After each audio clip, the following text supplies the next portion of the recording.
શરૂઆત કરીશું રૂપિયાની સાથે તો ડોલર સામે રૂપિયો 38 પૈસા જેટલો નબળો થઈને 95.33 પ્રતિ ડોલરની સામે 95.71 પ્રતિ ડોલર ઉપર ખુલ્યો છે અને ત્યારબાદ આપણે જોઈએ તો 95.76ના સ્તર આપણને જોવા મળી રહ્યા છે.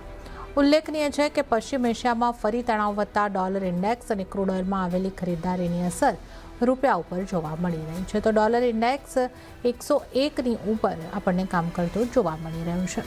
વધારે ચર્ચા કરીશું. એલકેપી સિક્યોરિટીઝના જતીન ત્રિવેદી આપણી સાથે જોડાઈ ગયા છે. ગુડ મોર્નિંગ જતીનજી અને સ્વાગત છે આપનું સીએનબીસી બજાર પર. અને જતીનજી, આ વીકેન્ડ દરમિયાન હજી વધારે યુદ્ધની પરિસ્થિતિઓ યુએસ અને ઈરાન વચ્ચે વણસતી દેખાય. બંને તરફથી હુમલાઓ, સ્ટ્રેટ ઓફ હોર્મુઝ બંધ થવાની જાહેરાત, ઘણી બધી અપડેટ આવી યુદ્ધના ફ્રન્ટથી અને આપણે એની અસરની કોમોડિટી વાઇઝ ચર્ચા કરીશું. પણ ડોલર ઇન્ડેક્સમાં મજબૂતી આવતી દેખાય છે અને રૂપિયો હવે ફરી પાછો આપણને 96 તરફ આગળ વધતો દેખાઈ રહ્યો છે. તો કઈ રીતે તમે જોઈ રહ્યા છો આગળ રૂપિયાની ચાલ કેવી રીતની રહી શકે? જરા જો રૂપિયાની ચાલ જે છે એ ડિપેન્ડન્ટ રહી છે ક્યાંય ને ક્યાંય ડોલર ઇન્ડેક્સના મુવમેન્ટ પાછળ, યુએસ ઈરાનના અપડેટ્સના પાછળ અને એફઆઈએસના નંબર્સના પાછળ. હવે છેલ્લા એકાદ બે દિવસથી જોઈએ તો એફઆઈએસનું વધારે પ્રેશર બનતું નથી દેખાયું, બટ મુખ્ય કારણથી ડોલર ઇન્ડેક્સનું પ્રેશર અને ક્યાંય ને ક્યાંય યુએસ ઈરાનના વચ્ચેના જે તણાવ બનેલા છે એના કારણથી પણ જે રૂપિયા પર પ્રેશર બનેલો છે એ ક્યાંય ને ક્યાંય દર્શાવી રહ્યો છે કે 95ના લેવલ્સ જે છે એ રૂપિયો ક્યાંય ને ક્યાંય રિસ્પેક્ટ નથી કરી શકી રહ્યો અને 95ના ઉપર જે છે એ એસ્કેલેટ નથી થઈ શકી રહ્યો. હવે 96 તરફ આપણે જે ચાલી રહ્યા છે ક્યાંય ને ક્યાંય એક માઇનર રેઝિસ્ટન્સ પણ અહીંયા દેખાઈ રહ્યું છે ડોલરના માટે, ડોલર રૂપી પેરના માટે, અને એક સપોર્ટ તરીકે અહીંયા એંગલ બની રહ્યું છે 96ના આજુબાજુ. ઉલ્લેખ આમાં હું એ બનાવીને ચાલી રહ્યો છું કે એફઆઈએસના ફ્લોઝ જે છે હવે અહીંયાથી બહુ વધારે મોટા ભાગે નેગેટિવ ના રહેવા જોઈએ, કેમ કે યુએસ ને ઈરાનના વચ્ચેના તણાવના પાછળ ફર્સ્ટ ફેઝ જે થયો છે આપણે જોયો છે, મેજરલી ઇમ્પેક્ટ જે થવાનું હતું એ થયું, બટ ક્યાંય ને ક્યાંય ઇન્ડિયન ઇકોનોમીએ આનું અબ્ઝોર્પ્શન ઘણું સારા રીતે બતાવ્યું છે, કેમ કે બહુ મોસ્ટલી હેવીલી ઇમ્પેક્ટ જે કન્ટ્રી થવાની હતી ક્યાંય ને ક્યાંય આપણા ઇન્ડિયામાં થવાનું હતું, કેમ કે આપણા પાસે મેજર ઇમ્પોર્ટ આપણે ક્રૂડ ઓઇલ કરીએ છીએ અને ત્યારબાદ પણ આપણે અબ્ઝોર્બ કર્યા છે શોક્સ, અને ક્યાંય ને ક્યાંય એફઆઈએસ મને લાગે છે થોડુંક અહીંયા પોઝિટિવ વેથી જોઈ શકે છે કે જો સેકન્ડ ટાઈમ આ જે એસ્કેલેશન થઈ રહ્યું છે હવે સીઝફાયરનું ઉલ્લંઘન પછી અને હજી પણ જો કન્ટિન્યુડ રહે છે તો આનો ઇમ્પેક્ટ જે છે એ ક્યાંય ને ક્યાંય ઇન્ડિયન ઇકોનોમી પર એટલો બધો નહીં દેખાય જેટલો માર્ચથી એપ્રિલમાં આપણે જોયો હતો.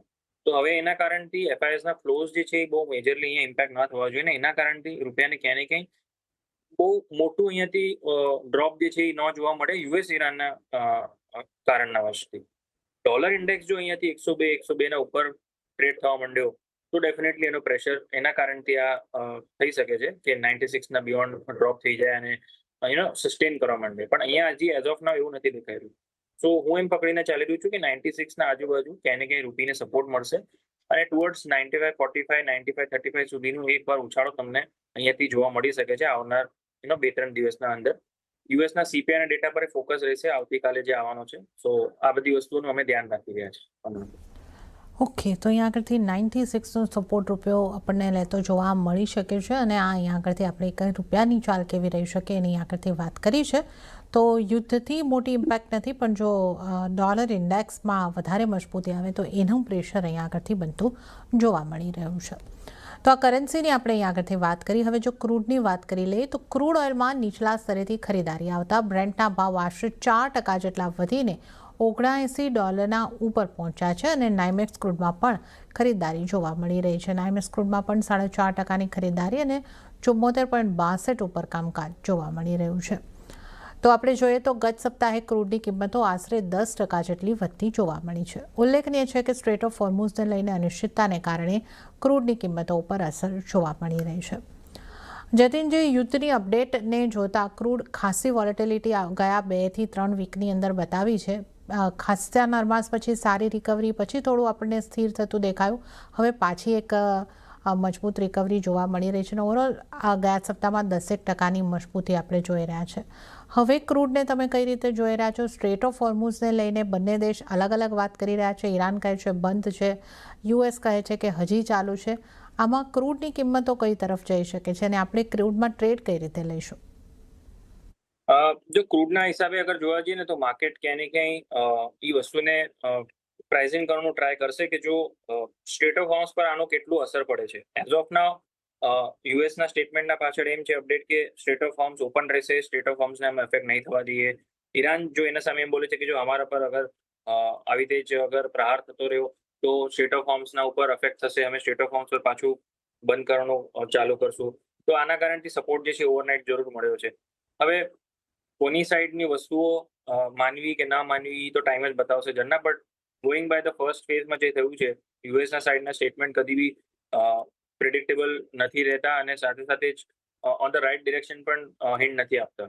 તો એના કારણથી ક્રૂડ ઓઇલને આ પ્રીમિયમ મળી રહ્યો છે. અને જો 70 to 50 ના ઉપર પ્રાઇસીસ અગર ટ્રેડ કરવા માંડે છે આપણા ઘરેલું બજારમાં તો મને લાગે છે પાછું એક નવી રેલી ટુવર્ડ 7500 7600 જોવા મળી શકે છે MCX પર.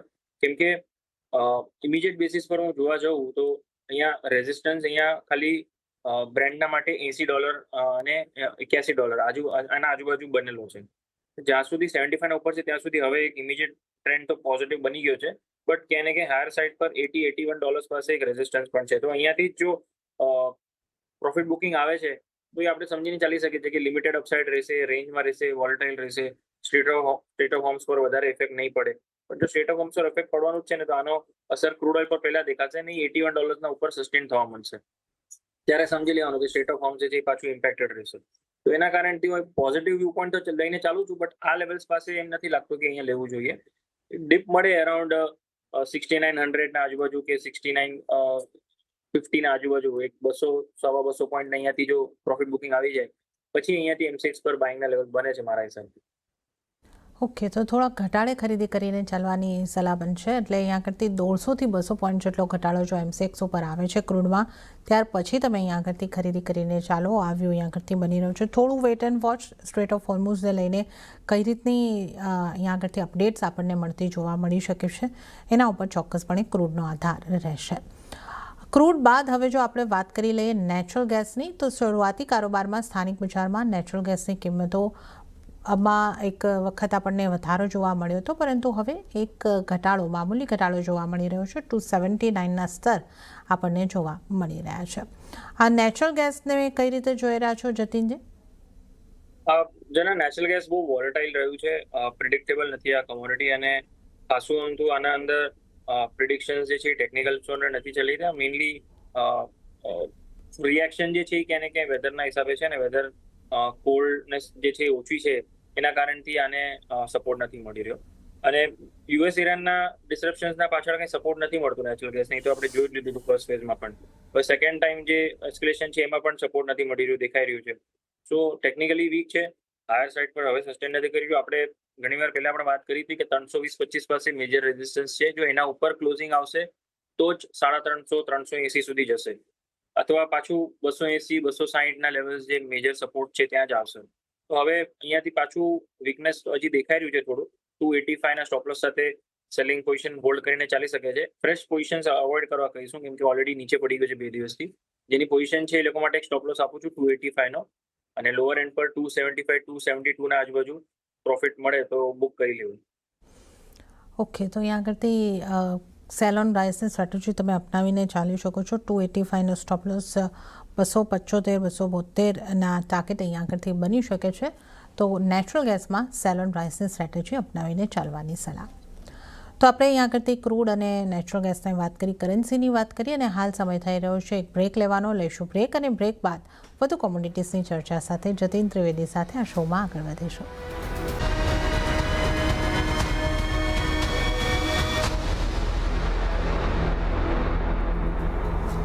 બ્રેક બાદ કોમોડિટી લાઈવમાં આપનું ફરી એક વખત સ્વાગત છે. અને આજે આપણી સાથે કોમોડિટીઝની ચર્ચામાં જતીન ત્રિવેદી જોડાયેલા છે.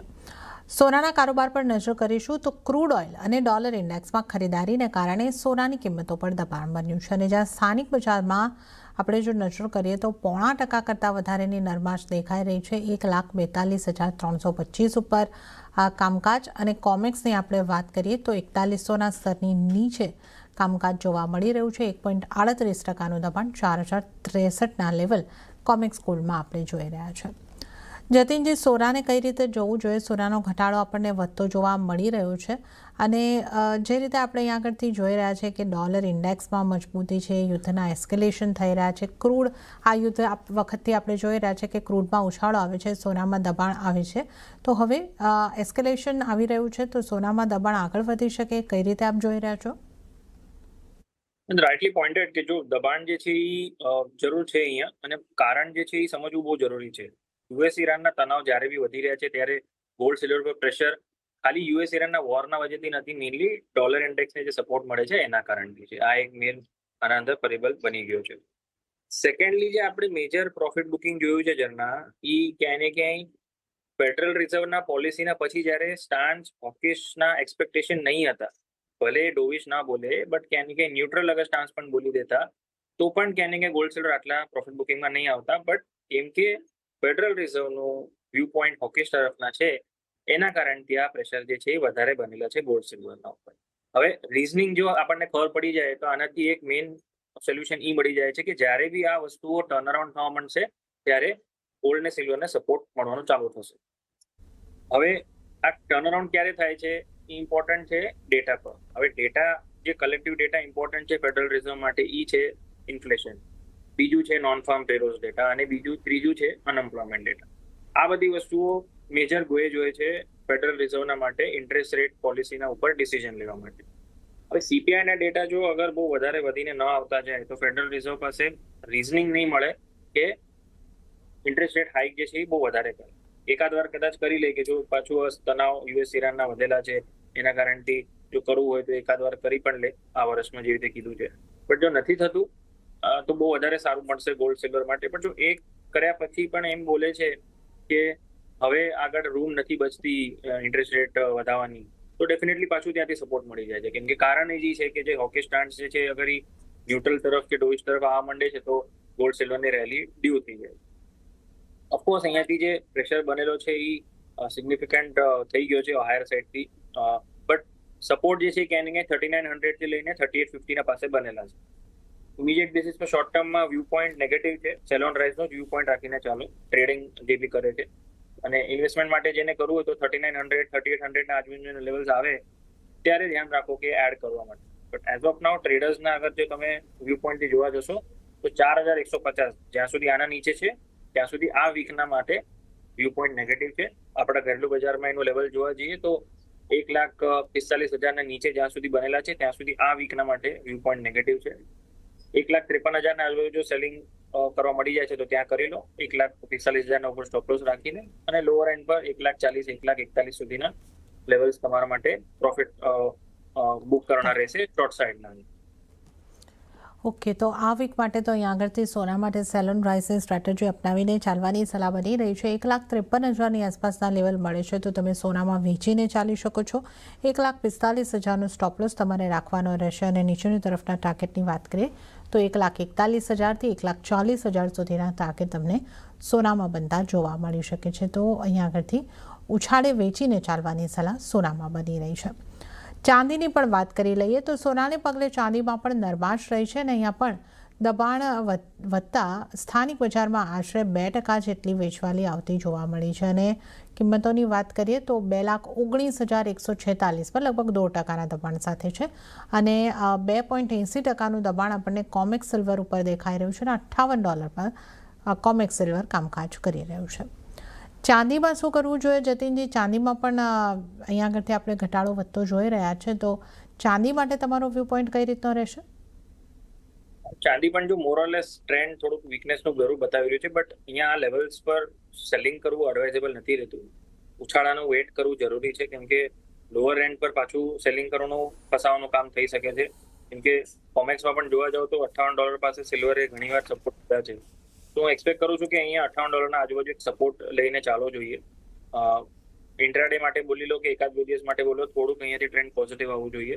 જ્યાં સુધી સીપીઆઈના આંકડાઓ પાછા નથી આવતા આવતીકાલે જે આવશે સાંજના ટાઈમ પર ત્યાં સુધી મને લાગે છે થોડુંક રિવાઇવ થવું જોઈએ પ્રાઇસીસ અહીંયાથી અને $60 આજુબાજુ આવવા જોઈએ.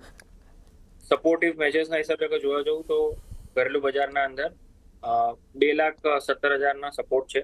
તો કરંટ માર્કેટ પ્રાઇસ કે -500 પોઈન્ટનો ડીપ મળે છે ત્યાં સુધી પણ બાઇંગનું ધ્યાન રાખીને ચાલો. 2,17,000 નીચે સ્ટોપ લોસ રાખીને 2,21,000 2,21,500 સુધીનો ટાર્ગેટ રાખીને ચાલી શકો છો. બટ ખાલી CPI ડેટા આવે આવતીકાલે એના પહેલા તમારી પોઝિશન જે છે એ સ્ક્વેર અપ કરી દેવાની.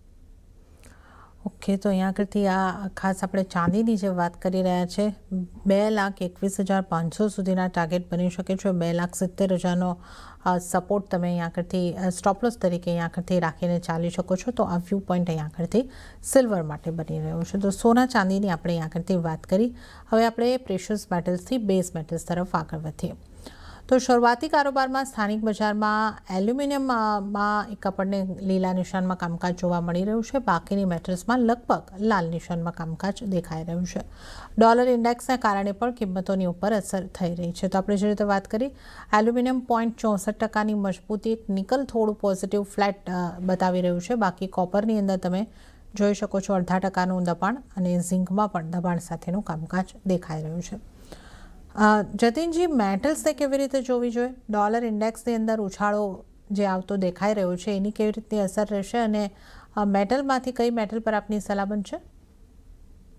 જો મેટલના અંદર અગર આઉટ પરફોર્મન્સ જોવા જઈએ મેટલના, તો સ્ટ્રેટ ઓન ઝિંક છે. ઝિંક બધી જ મેટલ્સને આઉટ પરફોર્મ કરી રહ્યું છે. છેલ્લા ઘણા મહિનાઓથી પ્રોફિટ બુકિંગ મેનલી નથી આવતું એના અંદર અને સસ્ટેનેબલ રેલી ચાલી રહી છે. તો ઝિંક મારા માટે એક મીડિયમ ટર્મ ના હિસાબે જોવા જાવ તો એક સારો પોઝિશનિંગ બનાવીને ચાલી શકાય છે. આના અંદર બાઇંગ સાઇડનો 360 ના નીચે તમારો સ્ટોપ લોસ રહેવો જોઈએ અને 370 375 ના વચ્ચે તમે બાઇંગનો ઝોન તમારો બનાવીને રાખો. હાયર સાઇડ પર 385 390 395 આવી રીતે તમારા આગળ સાઇડના ટાર્ગેટ રાખો. સો શોર્ટ ટુ મીડિયમ ટર્મ માટે ઝિંકના અંદર પરિબળો સારા છે. કોપર ટ્રેન્ડ સારો લાગી રહ્યો છે, બટ થોડું ડીપ મળે પછી એના અંદર એલોકેશન સારું છે રિસ્ક રિવોર્ડના હિસાબે. 1250 ના નજીક જેટલું મળશે એટલું સારું, કેમ કે ઓવરઓલ સ્ટોપ લોસ આપણું 1200 ના નીચે બનેલું છે. હાયર સાઇડ પર 1320 1330 સુધીના તમારા ટાર્ગેટ રાખીને ચાલી શકો છો. આ પણ એક સ્વિંગ ટ્રેડિંગના હિસાબે ઓપોર્ચ્યુનિટી રહેશે. સો ડીપનું વેટ કરવું જરૂરી છે અહીં. ઓકે, તો બેઝ મેટલ્સમાંથી ટોપિક તરીકે તો અહીંયા આગળથી ઝિંક આવી રહી છે. ખરીદારી કરીને ચાલવાની સલાહ. 360નો સ્ટોપ લોસ અને 385 સુધીના ટાર્ગેટ માટે ખરીદી કરીને ચાલી શકો છો. કોપરમાં પણ ખરીદી કરી શકો છો, પણ ઘટાડે ખરીદી કરીને ચાલવાની સલાહ અહીંયા આગળથી બની રહી છે. તો આપણે અહીંયા આગળથી ખાસ કરીને બેઝ મેટલ્સની વાત કરી છે. અને ત્યારે જ જતીનજી, આપનો આભાર અમારી સાથે જોડાવા બદલ અને તમામ નોન એગ્રી કોમોડિટીઝ અંગે ચર્ચા કરવા બદલ આપનો આભાર. અને ત્યારે જ આપણે હવે આગળ વધીએ અને એગ્રી કોમોડિટી